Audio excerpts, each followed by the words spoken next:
there everyone, I am Chloe Hatfield. Some of you may already know about the famous Hatfield and McCoy feud that this episode is referencing. I am the great-great-great-great-granddaughter of Mary Hatfield, cousin of the infamous Hatfield leader, William Devil Anse, and I'm here today to give my thoughts on the similarities and differences between the episode and my family's history. The day that the Hooffields and the McColts came out, my friend posted on my Facebook timeline telling me I'd be interested in the new episode, so I went to check it out. Sure enough, the title alone had me surprised and flabbergasted in a way.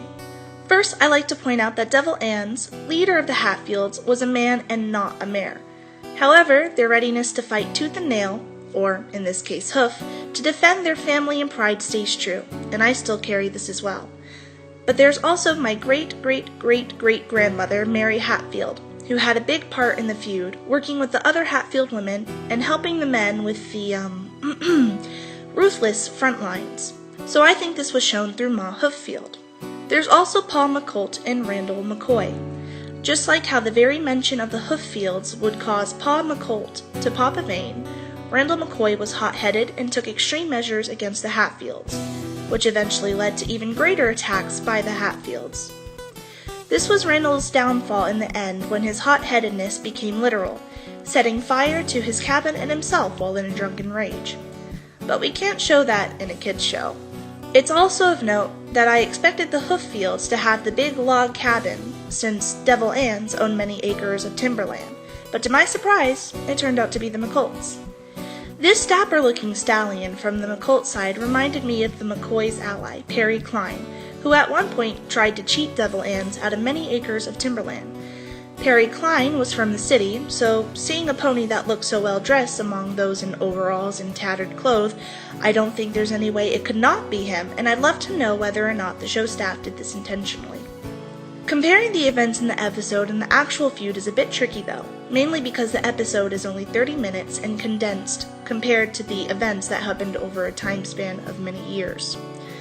To start off, something that came to my attention instantly was when Pa McColt explained to Twilight that they launched pebbles at the Hooffields' house because the Hooffields took a pin from their wagon wheel, causing them to lose a week's worth of food.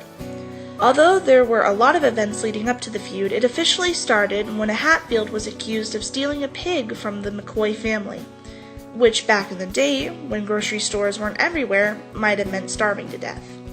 They went to trial, but the Hatfields were found innocent, which made the McCoys believe that this was due to the fact that the judge was a Hatfield and that a crucial member of the jury was married to a Hatfield woman. Thus the feud began. Another detail that stood out to me was how the animals were caught in the middle of the feud. I saw it as a metaphor for the townspeople that were figuratively caught in the feud's fire.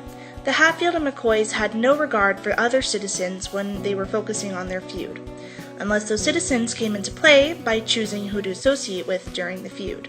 Unfortunately, the feud's ending wasn't nearly as happy as the one in the episode.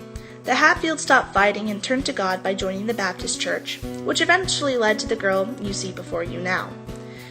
But the feud left the McCoy family in turmoil from so many deaths at the hands of Hatfields. Randall McCoy's wife and daughter died of natural causes, and he spent his life alone until it was ended by that fire I mentioned earlier. However, the Hatfields and McCoys did end up signing an official treaty in the 1990s. Brawny, being the combat sports nerd that he is, pointed out to me that there were a lot of classic battlefield tactics being shown in the episode, but this wasn't the case so much during the actual feud.